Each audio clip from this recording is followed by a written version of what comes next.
Andali lang ah. Kasi pag sinabi mong ganyan, lahat naman tayo in agreement eh. Pero hindi yan yung binanggit mo kanina. Ang sinabi mo ito, meron mga iba, yung pananamit nila iba. So gusto nyo, walang kinalaman po yun. Yung sinabi mo, we can read the records back. You said that. Yeah. So again, do not mislead the public na parang ang pinapalabas mo dito ay para sa reproduction because your very statement, and we can read it back if you will deny it, is say yung pananamit at grade 4 para ang ginagawa po ninyo, ino-override na naman ninyo yung magulang. Instead of consulting the parents first, sinabi mo kanina, yung pananamit, kung iba sila manamit, ay gusto ninyo, bakit kayo hindi magulang? I'm sorry, Your Honor. I stand corrected. What I read a while ago was in grade 9. Yung example, I'm sorry what a for that. mistake. The question was very clear to you. Grade 4 yun.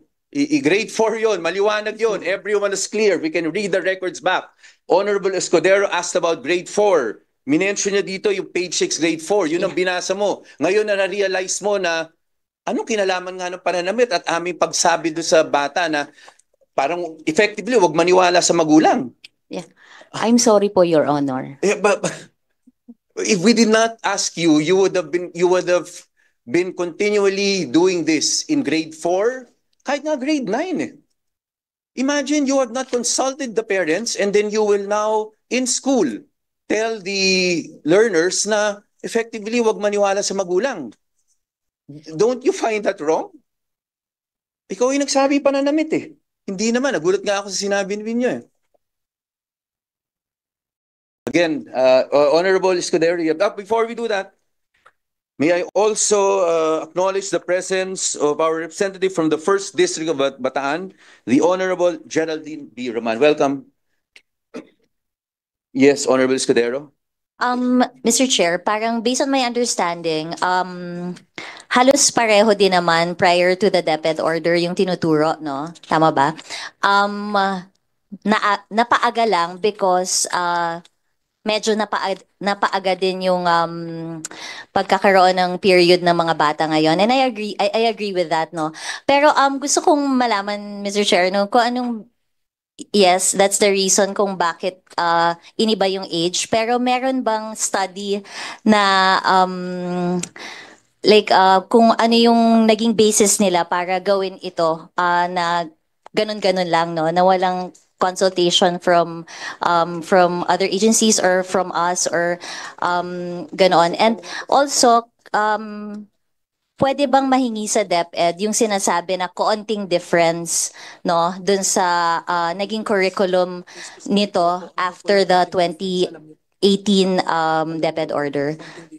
Specific differences po. Dahil, Mr. Chair, hindi ko rin kasi alam, baka prior to 2018, ito na rin yung nangyayari, no? Baka hindi lang tayo informed talaga na baka naman yung difference na sinasabi ni ma'am is just the age, napaaga lang, but yung content of the curriculum is the same pa rin. Yung time lang na pagtuturo. Ma'am Victorino?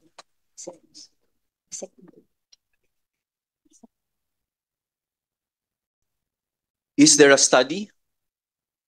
Mr. Chair, for the drafting of the CSE, the DepEd policy on CSE, there were several organizations that were consulted. So that was presented, Mr. Chair. That was presented during the studies po. Could you submit the it now? consultation. Kasi meron pala kayo nun eh. So submit it now. We before submitted the these days documents, end. Mr. Chair. That was previously asked for. So this is a the study on the question asked by the Honorable Escudero. Yes, Mr. Chair. But Yussi Javier, as the highest ranking DepEd official, you heard what Ma'am Victorino earlier said. Yes, Your Honor. When Yes. asked about what is meant for grade 4, 9-year-old students on positive sexuality, and you heard the response. Yes, I The heard. response was yung pananamit as an example.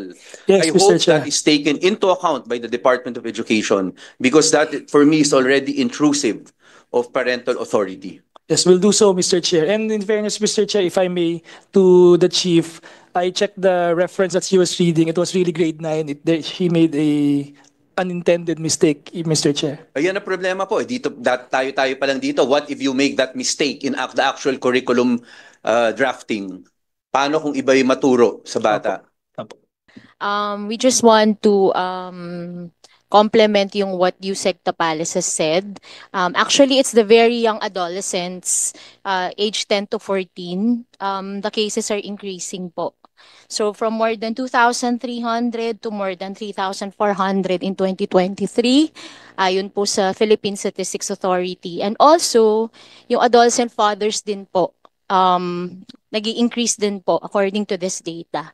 And tama po si Yusek Tapales, yun pong if you break it in single years, yun pong mga nabubuntis na bata, mas matatanda po talaga yung nakakabuntis. Tapos meron pa pong mga senior citizen, doon po sa mga data na makikita po. So it's also alarming po that only 10% of Filipino parents communicate about sexuality with their adolescent children. So ayon po yun sa isang research, Young Adult Fertility and Sexuality Study. Sige, Ma'am Kiray, hindi ko alam kung na rin mo. Again, we go back. Ano? You again love this term sexuality.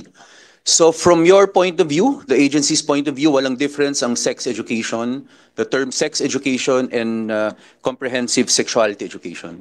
Kami po sa komisyon, we are pushing for and supporting ayon sa Philippine Population and Development Plan of Action which was approved through Memorandum Circular 40 po na ang comprehensive sexuality education na isa sa mga strategiya para to prevent and address then repeat pregnancies. Kasi before age 20, makikita... Again, ma'am, ano ayan na naman, panlilin lang na naman eh.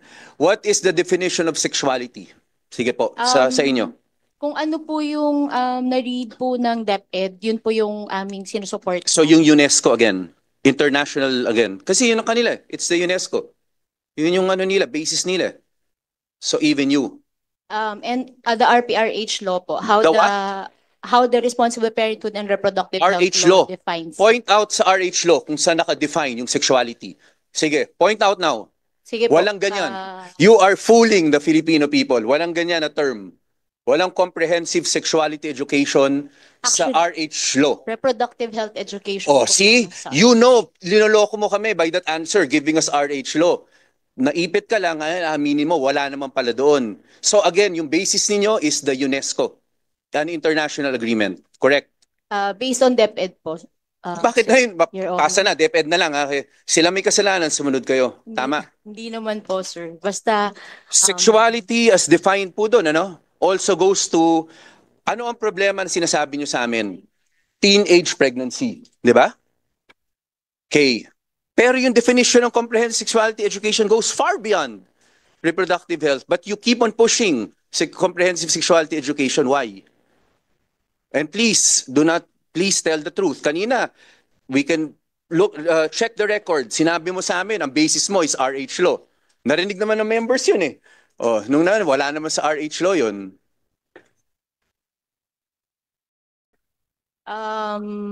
basta we follow po, sir, yung what is legislated in the country. So we cannot RH naman law nga po... sinasabi mo, that's reproductive health. And kasi the way you're angling it, parang pinapalabas mo na kayo lang ang gusto makapagsagot sa problema ng teenage pregnancies. Pero lahat tayo, we all want to tackle that issue. Very clear yun. Ang sinasabi na namin, tinatanong namin, paano na-address yan nung ginagawa ninyong CSE na wala pa namang batas yun. Wala pa namang batas eh. So why are you using that? And then, pag binasa natin yung international agreements, pag in definition niya, malawak masyado. It does not merely cover reproductive system. So bakit ikaw nag-volunteer magsalita? Ikaw nagpapunta dito ng tao na gusto mo magsalita? Mr. Chair. Wait, I still have the floor. I'm just- asking a question. Yes. Yes. Please respond. I volunteered po, sir, because of the data that we have po. After that, ano ang difference ng sexuality and comprehensive sexuality education and sex education? Sabi mo, pareho lang yun. Tapos meron ka pang sinusundan na namin ng DepEd, meron ka pang anong basis mo? Sinabi ko, UNESCO ba? Sabi mo, hindi, RH law. You said that, RH law, di ba? And then later on, you retracted. Hindi naman pala, wala naman sa RH law. Mr. Chair, with due respect po, yun pong sex and sexuality education, they are different po. That's exactly what we're saying. Iba yun. Opo, kasi po yung sexuality education, it covers yung total Correct. well-being po Yes, ng and isang tao. to address the challenge of teenage pregnancies, hindi ba sapat na yung sex education? As stated also by the President, in fact. Dapat po kasi holistic po yung pagtingin para po ma-address yung issue. Ng teenage pregnancies. Opo, kasi Paano po? yung, Sige nga, yes. yung reproductive health po kasi, it also covers yung sexuality education po. It's a component of that. Sa reproductive health po, which is a state of complete physical, mental, emotional well-being ng isang tao. Sige. So the Commission on Population and Development takes that stand, contrary to the stand of many others. Correct? We take the stand po which is included in our Philippine Population Development Plan of Action. Yes, Honorable Roman? Thank you very much, Mr. Chair. I would like to be enlightened.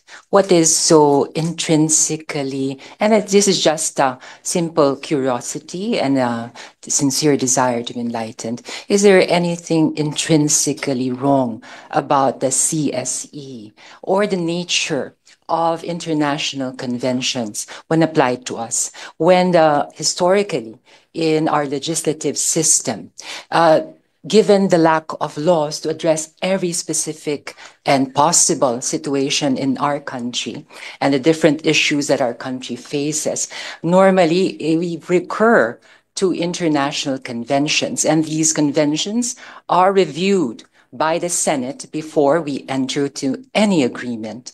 And I would just like to comment that if our different agencies like the DepEd or the Population Committee develop policies, are they in any kind of violation by doing so? Are they ignoring a certain protocol that has to be followed? Namely, just to cite a few, and what comes into my mind, consultations, for example, was that not done? So going back to the first question, I would like to be enlightened. Is there something or anything intrinsically wrong with the comprehensive sexuality education that we seem to have this certain kind of abhorrence towards this concept, Mr. Chair? Thank you, Honorable Roman. With all due respect, the problem that was being mentioned that was to be addressed by the Department of Education through a curriculum change in its K-12 was teenage pregnancies. We called them to a committee meeting about 2 weeks ago. We asked them what was the basis of these changes that they have done in the curriculum, but they are saying that it's not really changes, it's alignment for now. For now, alignment muna. And they told us that it was Section 14 of the Reproductive Health Law. That was what they were telling us. Then they submitted documents. In their documents submitted, not only did they mention the RH law, but now they are mentioning the UNESCO. So the question is, why are they implementing the CSE curriculum already when they know well, in fact, that it is being debated in Congress? So should they not have waited before they implemented this? Because as they said, what they were implementing was reproductive health. Under the Reproductive Health Law, Section 14, it is clearly stated that it applies to adolescents. Adolescents were defined, in fact, in the law itself, ages 10 to 19. When you talk about ages 10 to 19, that is about grade 5 upwards. But they admitted that they have already started doing it. Grade K, kindergarten already, Honorable Roman. And then they come up now with this story that there should be no problem because they are following Department Order number 31, 2018, which outlines what they are supposed to teach. If you read Department Order 31, 2018, it would appear that, a very foundational naman talaga, very basic, teaching body parts. But then, comes now if you take a look actually at their website, they have various issuances already. They say that hindi naman nila, it is not their issuance, but since they have put it in their website and it is there until today, they are already endorsing it. And it is not consistent, in fact, with even Department Order 31. Department Order 31 is supposed to be simply body parts, which Honorable Abante is asking, what does that have to do with reproductive health? Kung mata. Because that is what they told us, they're teaching about the eyes. But when you read this, clustering K to 3 core skills, my body, myself, K to 3 po to. Kasama na dyan yung body, including sexual body, gender, values, emotions, including love, family, friends, peers, intimacy, and reproduction. Body rights, discrimination, bullying. Sa K to 3 po, based on even our international assessment tests, ang problema pa nga natin is reading comprehension. And then here they go, wanting already to teach sensitive subject matters, which in truth and in fact, I think is, and I think we can all agree, is just too early. Pero siguro yung body parts, they can continue with that, but that has nothing to do with CSE. That can be done under good manners, right conduct, that can be done in other subjects. Pero why are they calling it, even sa K to 3, CSE? And that is why, Honorable Roman, it leads to that thought that probably someone or some personalities are trying to normalize the term CSE, Comprehensive Sexuality Education, even before any act is passed. Now, if you now go to the definitions of sex education, sexuality education is far more encompassing. Ang problema is that they passed it on as similar. You heard Popcom earlier, trying to, in fact, nasingit na nila sa isang national plan natin, which I think we should question. Because they were able to make it appear that it is also sex education, as simple as sex education. But it does not, it encompasses far more than that. Again, wala tayong problema, Honorable Roman. I think all of us here, including most of the resource persons here, we want to address the challenge of teenage pregnancies. That we are all together. Pero ang sinasabi natin, wag naman natin pasukan ng iba-ibang terms muna. We can all agree on the simple terms. Sabi nga ni Honorable Manuel, when he was grade 5, tinuturo na yung body parts. And sabi nga niya, noong time na yon, kahit na papano, nagkakatuksuhan. Pero magaling kasi yung teacher nila, so kahit papano, natuto sila. Sabi ni Chairman Benny Abante kanina, hindi niya nung time niya, pero nung time ng ibang tao, wala pa namang CSE nun. But then, teenage pregnancy was not a problem.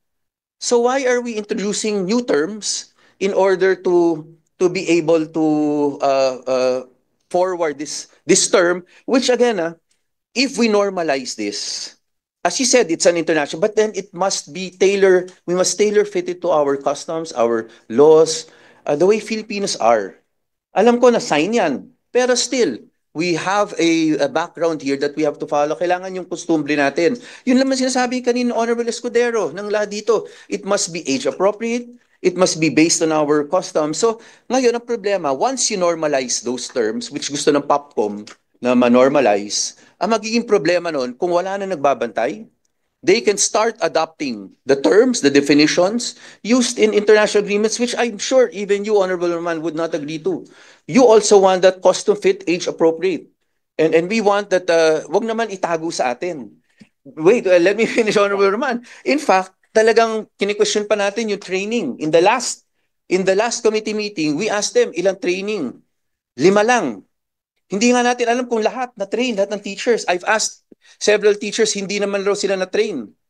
Hindi naman nila alam nga yung But then they allege may training. Hindi rin na-imbitahan lahat ng interested groups. But nagdala na rin sila dito ng array of people, groups para to substantiate. But then, in the last hearing, TDC was here and TDC said, hindi nga sila na-imbitahan. Teachers Dignity Coalition. Wala silang notice nun. So, I think yung grupo nila, Chairman Abante, hindi rin na-imbitahan. The point is, sabi na Section 14, kailangan age appropriate. Maliwanag 10 to 19. Pero inintroduce na nila at K. At sana, doon na lang tayo sa reproductive health. Ano pa wider range pa. Tapos K, inumpisan sa K. Pangalawa, yung training na pipili. Ngayon, meron sila mga bagong training na ilalabas siguro na nagawa na raw. Pero apparently, we all know, sufficient na ba? Maselan yung subject matter. Consultations, as you said, medyo hindi tayo satisfied pa na sufficient consultations were happened. Again, before I turn over to Honorable Roman for her word, just to be clear, lahat tayo dito, we want to address the problem of teenage pregnancies. We also know, as mentioned earlier, maraming issues na ngayon lang lumalabas, but we want that age appropriate. And yung response nga sa atin, when asked by Honorable Escudero, ano yung tinuturo nyo sa grade 4, 9 years old? Ang sinagot, pananamit. Pananamit ang sagot. Pero mamaya, binawi. Nagkamali lang raw na binasa. Again, dito tayo nagkakaproblema. Maselan yung subject matter. We cannot just say, sige, kayo nang bahala. Kailangan natin i-oversight, siguraduhin na tama yung kanilang implementation. Honorable Roman? I cannot but fully agree with the objectives of this committee. And yes, this representation also shares our common desire to prevent teenage pregnancy. And yes, I would like to exhort the Department of Education and different agencies present here to be consistent in their answers and also to back up your decisions first before you reach these decisions with proper consultation. I know sometimes the overeagerness can be a defect as well. So that said, I would also agree in this case with the different government agencies on the necessity of a holistic approach. Yes, biology is important and adhering to our present law, which is the RH law. Dito po tayo ang plan of action natin sa loob ng isang batas, no? But again, sana po sa susunod bago kayo mag-come up with policies, you please consult, no? Chair, may I ask our resource persons, did you actually go through a series of consultations before having that order signed or that policy, which dates back to, if I'm not mistaken, 2018? So ang tagal na pa pala. Bakit ngayon lang natin napansin? Siguro dahil nga sa usapin tungkol dun sa Senate bill, no? Napapanahon. Mr. Chair, may I ask, nagdaan ba talaga sila sa konsultasyon? Nagkaroon ba ng problema? Bakit hindi tayo nagkaroon ng konsultasyon? At tila baga kami ay nagugulat ngayon. Mr. Chair. Yes, we will ask them to respond, but I can already tell you, they will say nagka-consultations. Again, all the reproductive health law, section 14 says all interested groups. Yes, DepEd? Good morning, Representative Roman. Yes, we conducted consultation. In fact, Your Honor, we can submit the list of those who attended our consultations, Your Honor. Mr. Chair. Mr. Chair, when was the consultation done? Your Honor, based on the records, 2016 to 2017, Your Honors. May I, that was, yes. Honorable Roman. The Secretary of Education at the time, if I'm not mistaken, was Secretary Leonor Briones. Correct. Yes. And yes. Mr. Chair, I'd also like to find out, is there a uniform protocol that all agencies should follow? In this case, the Department of Education. Bukod sa consultation, meron pa ba bang requirement before you come out with your circulars and your orders, Mr. Chair? Yusek Javier? Si Yusek Javier, in fairness, it has been in DepEd only for 3 months. So, sa totoo, we understand where he's coming from, but thank you also for being here. Yusek Javier. Yes, Representative Bruman, we always do that before the issuance of any order. We consult all stakeholders, and then, of course, after consultation, we review internally, and also we coordinate. At least currently, I can only answer for what is currently done. We coordinate even with Congress before we issue orders, Representative Bruman. Mr. Chair. Question, Yusek Javier, paano yung mga dating directives? The one before you? Opo. Representative Romulo, as we have discussed before, I am currently reviewing all of those, even those that you raised with me, sir. It's a continuing effort on our part to review current directives and orders. And we're doing, we are doing it in the timeline that has been presented to all of you, sir, and we are continuing to do it, sir. Yes, that I was about to ask the same question too, because if you have two directives or two orders whose contents do not agree, does the latest one override the previous one? Or if there is a declaration of policy by a department under a specific secretary, does it change with the changing of the guards? In this case, it's Secretary Angara who is now seated. Mr. Chair, I'd like to ask, has this order been reviewed by the present Secretary of Education? Yes. So under the rules, Your Honor, if there are two orders that are conflicting with each other, the later one will prevail. It will in effect amend or repeal the older one. This current order, Department Order 31, has been reviewed by the team, by the Secretary, by the Executive Committee. Currently, it still stands, but the directive to us, Your Honor, is to continue to review it and ensure that the implementation would be appropriate, Your Honor. Mr. Chair, the Secretary Angara has apparently ordered you to review it. Yes, sir. Does that mean that this order is temporarily suspended until the results of that review come out? Yes, at the moment, there is no direction, Your Honor, to suspend it because, Your Honor, as we have initially reviewed, the text of Department Order 31 is consistent with the law, and the contents of the curriculum is age appropriate and culturally relevant, Your Honor. Mr. Chair, I would like to question about the legality. If we are under the presumption that all policies have to operate within existing legislation, bahagi ba ng kanilang review team ang mga lawyers? Meron bang legal team ang Department of Education? We have a representative. I'm the Undersecretary for Legal and Legislative Affairs. In fact, I am personally reviewing the orders, Your Honor. Mr. Chair, I would like to receive a copy of that review saying that it has no there are no legal contention or conflicts. So, Mr. Chair, can I? There is a motion by the Honorable, there's a request by the Honorable Roman that you provide this committee, including all members and all members present here, not necessarily members of this committee, with a report of the EXECOM decision on this matter. Yes, we'll do so, Your Honor. Mr. Chair, with regard to the content, I would like to ask also the Department of Education if the review team also includes, of course, I would suppose the parents, educators, do they also include psychologists, child psychologists, and other relevant fields? Mr. Chair. Yusek Gaber? Yes, Your Honor, the review team at currently I have not met with the expert outside DepEd, Your Honors, but the directive is for us to ensure that the review is comprehensive, and the plan is to include also the experts like psychologists, Your Honor.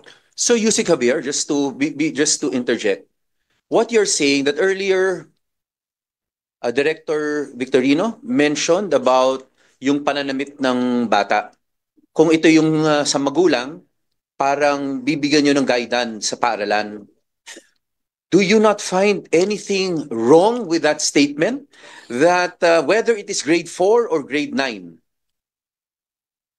the school will override effectively what the parents are saying without consulting them? Your Honor, it's just a supplement, to complement as a complementary guidance. Yes, but until you suspend it or parts of it, what Director Victorino mentioned earlier happens now. So you are going against the Supreme Court decision, in fact, saying that parental consent, even the family code. Your Honor, Your Honor? Yes. Your Honor, in Imbong versus Ochoa, the Supreme Court specifically stated that the state, through the Department of Education, also has a role in youth development. Correct. Through parents' As a patria, Your Honor. As a support, Your Honor. Yes, but not to effectively bibigyan nyo ng other guidance. Yun ang sinabi kanina, we can read it back because effectively yun ang mangyayari because hindi pinupunuan ng parang yung magulang iba yung thrust niya.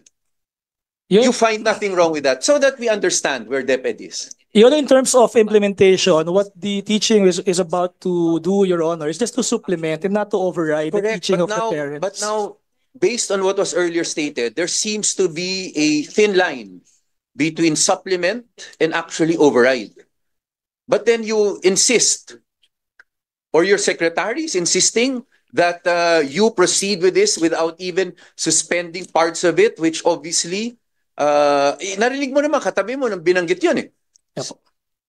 Yeah, Your Honor, currently there's no decision to suspend. Only because, Your Honor, the Department Order 31 does not intend to override the teachings of Correct, the but parents. obviously the implementation, there is a problem in the implementation. So whether or not you suspend 31, at least the implementation, you can suspend it independent. We are both lawyers. Yes, Your Honor. So wag niyo naman kaming lokohin, di ba? Yes, Your Honor. In fact, that was the directive. There's no directive to suspend, but to ensure the implementation is accurately done, Your Honor. And that's being done currently, Your Honor. Yes, for all you how many schools do you have? DepEd schools. Dapat sa tip of your fingers yan. 47,000, Your Honor. Oh, ilan yung elementary? Ilan yung K to 3? I'll just check the records, Your Honor, for accurate answer. But you said that it's being implemented. Yes, so Your you Honor. must know that in all schools it's being implemented properly now. Currently being reviewed and ensuring that it's implemented properly, Your Honor.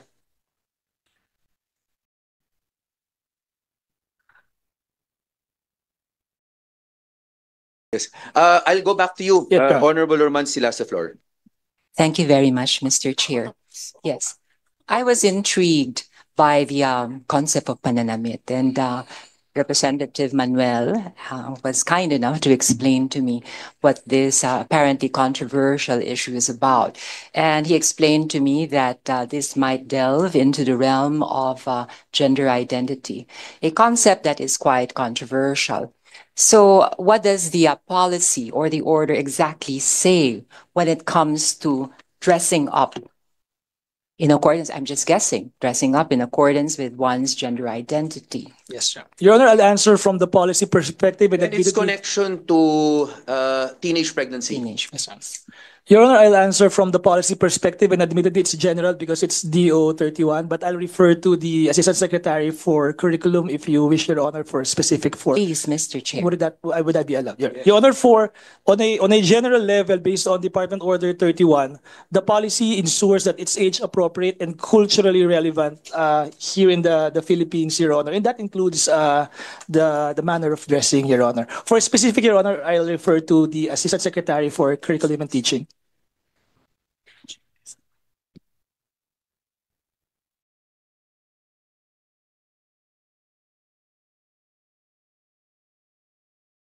Sorry, Mr. Chair, let me just locate that information. Ang tanong kasi, para clear tayo, was on comprehensive sexuality education program that you gave us. It's on page 6, 1, 2, 3, 4, 5, 6, the 7th column. So grade 4, maliwanag. Tinanong sa inyo, yung anong ibig sabihin ng discuss the benefits of developing healthy and positive sexuality and preventing early pregnancy. Mga yun eh. So yun yung tanong kanina eh. Very clear naman yun. Page 6 on sa grade 4. Pero according to you, iba yung response, iba yung nakita.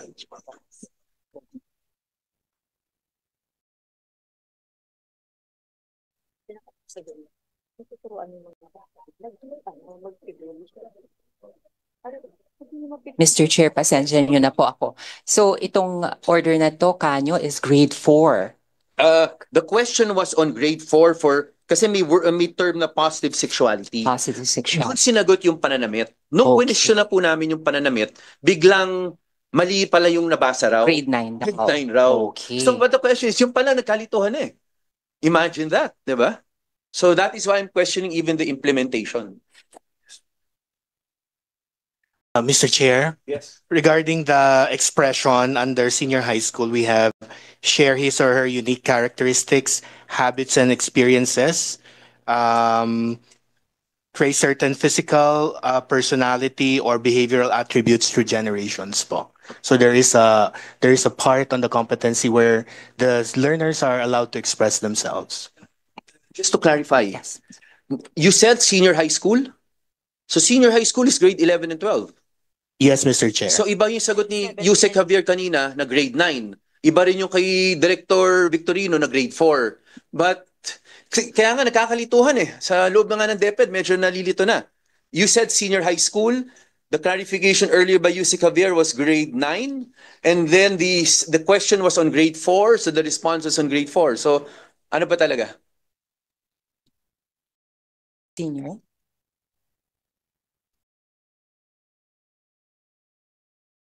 I cannot fully agree with you, Mr. Chair, that it would serve the department's interest to be consistent in their answers.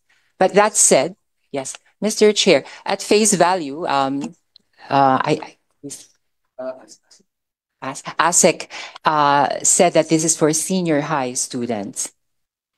Am I Mr. correct, Chair, Mr. Chair? sorry, Mr. Chair, Madam Rev Congresswoman, we have here at grade 9, under GMRC and Values Education, na ilalarawan na ang pagpapailalim ng kamalayan sa sarili batay sa mga pagpapahalaga sa sexualidad ay nakakatulong upang maisabuhay ang mga katangian at sexualidad makabubuti sa kanyang kaganapan bilang tao. There is already. Honorable Roman, just to clarify, ASEC, ako nagsulat ng GMRC law. There is no GMRC in grade 9. GMRC is only 1 to 6. After grade 6, it is already values education. So even the terms you are using, mali-mali na. Ang problema ko, ako yung nagsulat ng batas eh. So hindi mo kami maloloko dyan. So hindi po GMRC. You said GMRC. That is not accurate also. My apologies, Mr. Chair. It's values education. Actually, pasensya na. Matagal na rin tayo magkakaibigan. Pero ito nga yung problema eh. Pati kayo nalilito eh. Even the subjects, iba-iba yung sinasabi yung subjects eh. Even the grade level, iba-iba. So I hope, and I sincerely really hope, that you can recommend to the Secretary. Again, okay kami. Teenage pregnancy is a problem. You have to address that. Pero again, ayusin nyo lang the way you do it. Wag naman yung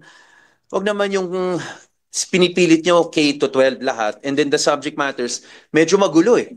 Hindi nyo nga masabi sa amin, umpisa tayo sa grade 4, nag-grade 9 tayo, mamaya senior high school, mamaya GMRC. Ang problema, kami rin nagsulat nun eh. So I'm sure walang GMRC sa 9 dapat. Hanggang 1 to 6 lang yan. After that, it is already values education. Yes, Honorable Roman.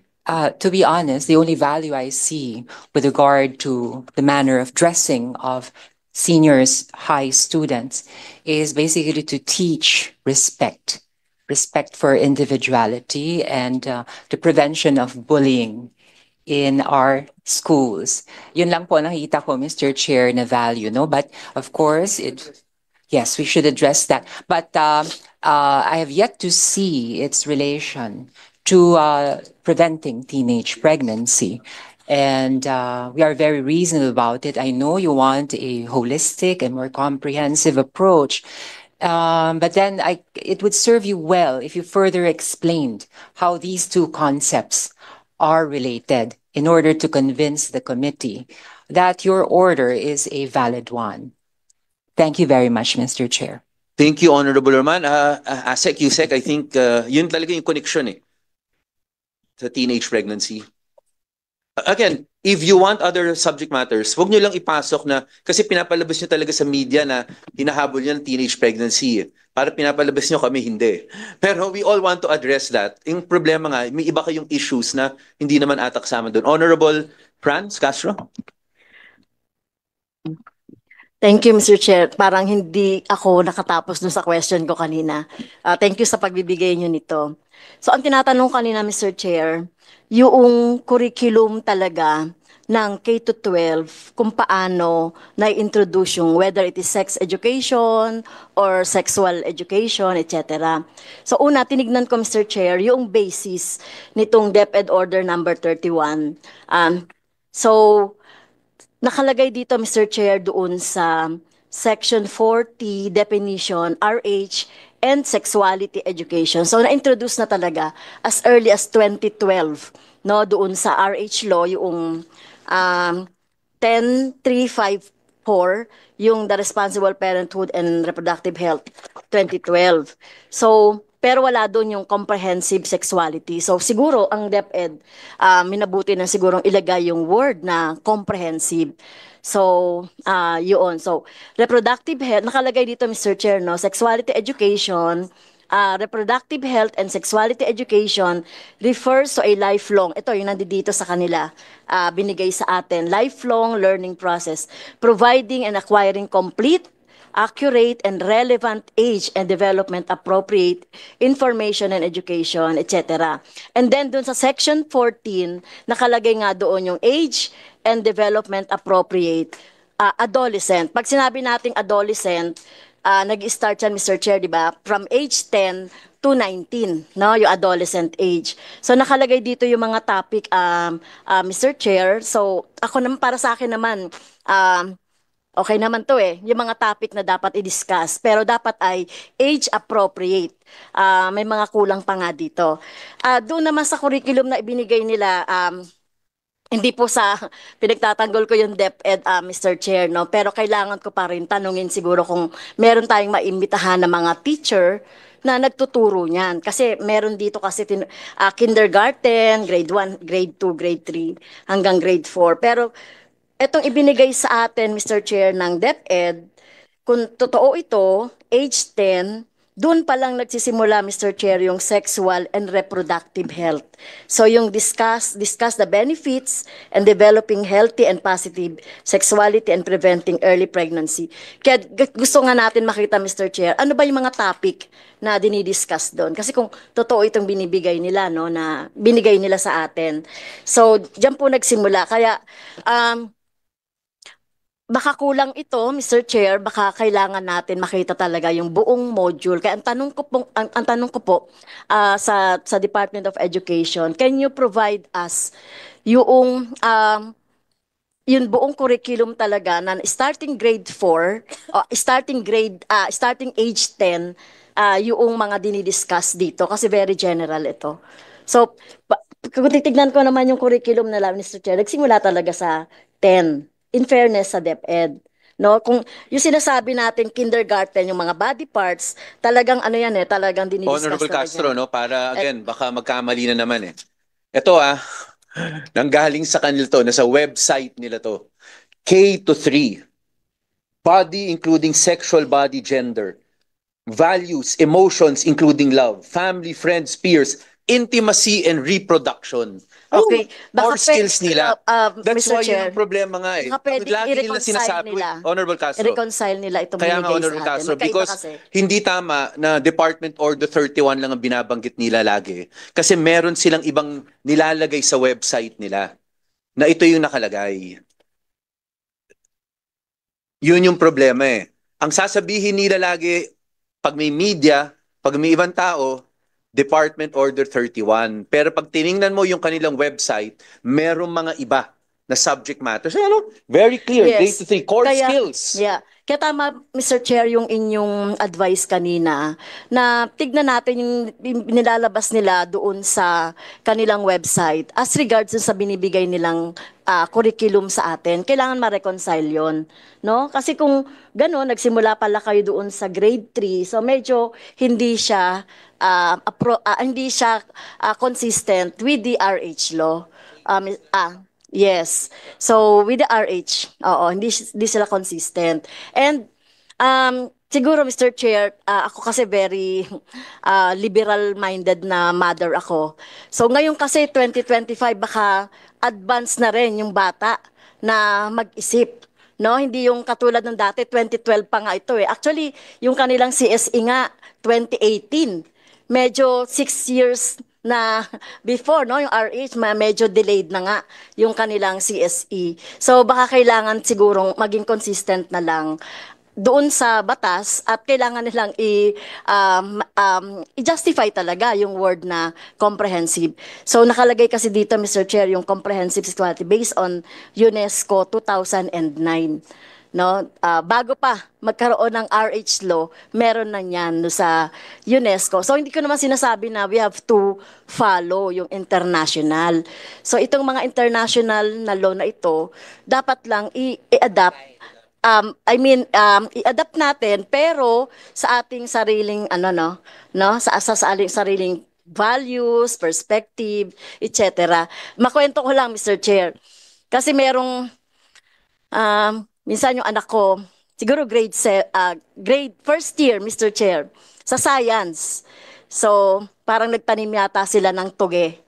So, pinapa-describe ng science teacher, how do you describe this? No? First year high school. Sabi ng anak ko, ay parang sperm yan, ma'am. Namula daw yung namula daw yung teacher. At mukhang mas advanced pa yung anak ko. Na parang ganon. So, ang ibig ko sabihin, tayo kasi nag-a-adapt tayo sa kung ano man yung present na alam. Kasi ngayon, with the advent of computer, di na natin alam kung ano na yung napapag-aralan ng mga bata. Baka yung teacher, baka ang bata mas advanced pa. Biro mo nga, namula yung teacher, pinadidescribe niya lang yung tuge sa anak ko. So, ayun ang description ng anak ko. Pinatawag ako, Mr. Chair. So, bakit daw ganun mag-isip? Bakit daw ganun mag-isip? So, tinuruan ko yung teacher. Sabi ko, well, pinadescribe mo eh. So, iyan yung description niya eh. Hindi mo ba tatanggapin niya? So, yung may mga ganon. So, we have to be open-minded kung ano na talaga yung nangyayari ngayon. Ako, Mr. Chair, problema talaga natin yung teenage pregnancy. Biro nyo nga, meron na tayong RH law, di ba? So, nakalagay dito yung education part na I think nagawa naman ng DepEd. So, gusto ko lang malaman talaga kung paano tinraining yung mga teacher, ano yung mga ginagamit na libro, para makita natin kung paano talaga. Kasi, very sensitive kasi ito eh. Na kung yung teacher na magtuturo ay hindi masyadong trained at talagang merong problema ng, sa mga, may problemang ibang paniniwala, so na ibang paniniwala ng bata, so paano natin yun i-reconcile at paano tinuturo yun sa mga bata natin? In fact, Honorable Castro, yun yung point eh. Alam natin na may problema talaga sa teenage pregnancy. Alam po natin na advance ng technology. But then, DepEd should not place it upon itself solely and remove the parents from the decision making. Again, hindi pa rin maliwanag yung sagot po nila do sa pananamit na kung supplemental ba talaga yon or yung override nila yung magulang. But the records will bear us out that that was stated in this committee na talagang hindi nagkakaintindihan ibig sabihin. Honorable Abante, I see your hand. Yes, Mr. Chair. Nabanggit ni Congresswoman Castro kanina. Pabor ako dun sa pag-imbita sa mga teachers. Pero gusto kong malaman din naman na nakalagay ito sa memorandum dito. Dapat ang nagtuturo daw ng CSE should be well-trained. Having well-trained, supported, and confident teachers. How can we have well-trained teachers when they only underwent 2 days training to teach this? Hindi pa nga clear kung Yung nga 5 days at lahat. Oo. But they refuse to suspend it despite the fact that they know na hindi well-trained. Again, para on the record yun Ngayon, ito pa. Nakalagay din sa memorandum dito. Ito.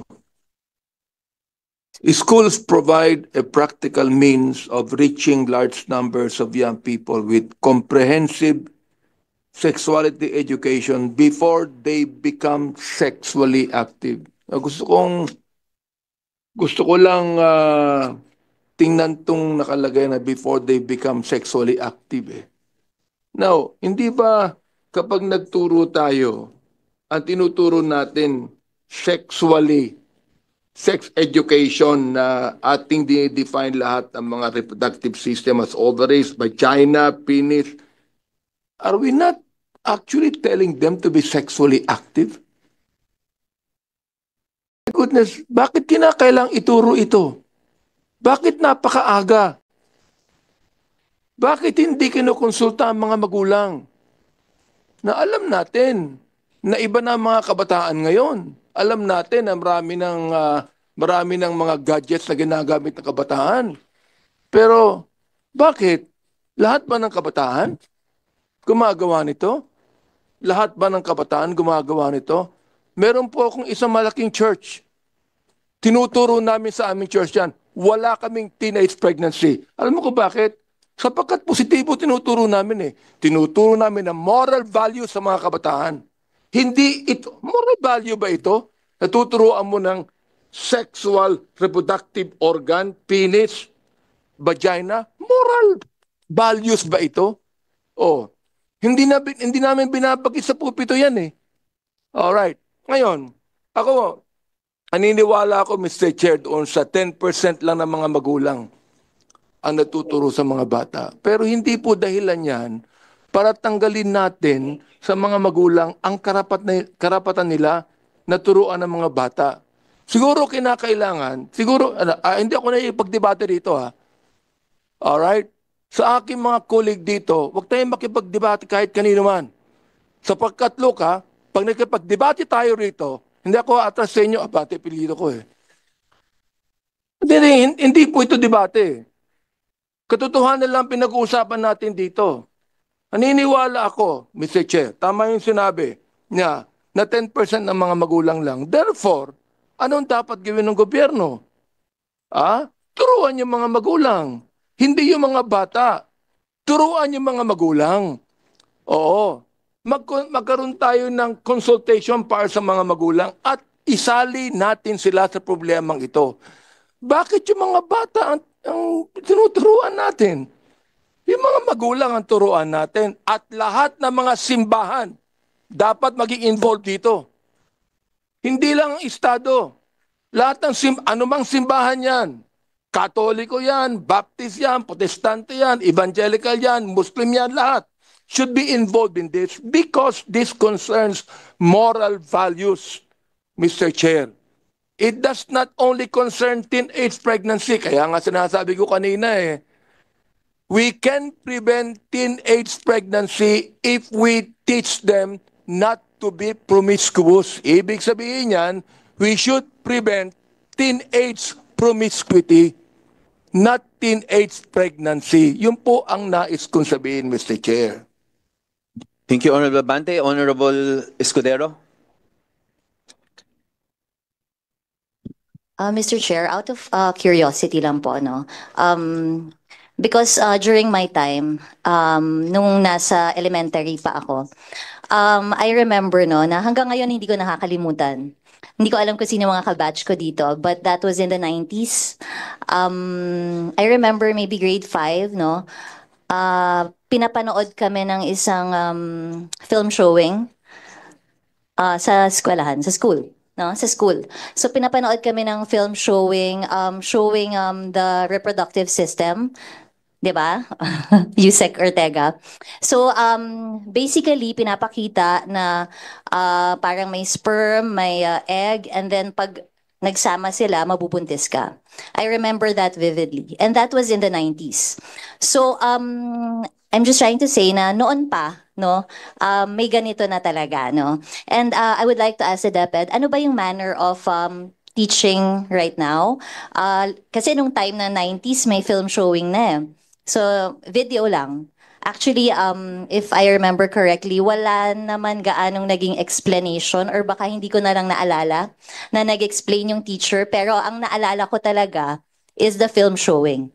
No, is the film showing. So nakadikit nakikita ko pa nga visually kung ano yung napanood ko up to now eh. But may I ask, no, may ganun pa ba hanggang ngayon? Ang pagturo ba is film showing ba or pictures ba or lecture lang ba?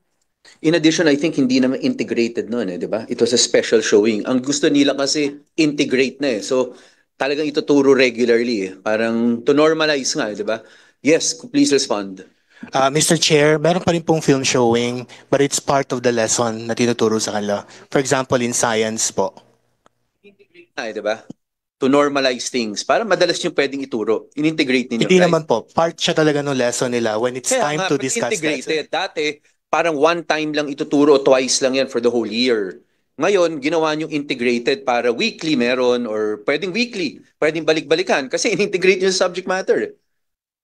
Hindi naman po ganun, Mr. Chair. That is not the intention. Yes. But it can be. it can actually happen because it's been integrated. Pwedeng balik-balikan. Pag sinunod po nila yung curriculum, hindi po mangyayari yun, Mr. Chair. But it's a possibility. Depende na po yan sa konteksto ng Nako, teacher, yun ang pero wala problema. po. Wala po sa curriculum Yes. yan. Alam ko maraming may katanungan pa, but ang problema, someone will use this room. Ilang beses na ako sinasabihan, but we will ask the Committee on Rules if we can have weekly meetings on this matter so that we can thresh this out. Yuse Javier, kanina ano yung case na binanggit mo sa akin? Na- Imbong versus Ochoa, Yes. Your Honor. Ito para sa record when Imbong versus Ochoa was decided upon, wala pang curriculum sa DepEd noon. That is why it was premature for the Supreme Court to say anything. Now that there is a curriculum, it is ripe for questioning. Sana wag nyo kaming bigyan ng pangaralan ng hindi tama. Based on that decision, that time premature lang kasi wala pa. It was still to be drafted. Ngayon may final na. May curriculum kayong ginagawa na. So you cannot cite the Imbong to say na valid yung ginagawa ninyo because at that point sinabi nga na premature pa dahil wala pang curriculum noon. So let's be again fair to each other. But with that, pasensya na sa lahat. 1 o'clock, this room will be used. We have one more topic to discuss. Maraming salamat sa lahat ng members. We will ask the Committee on Rules for a weekly meeting on this. Maraming salamat sa lahat ng resource persons. With that, we suspend this committee meeting and this subject matter.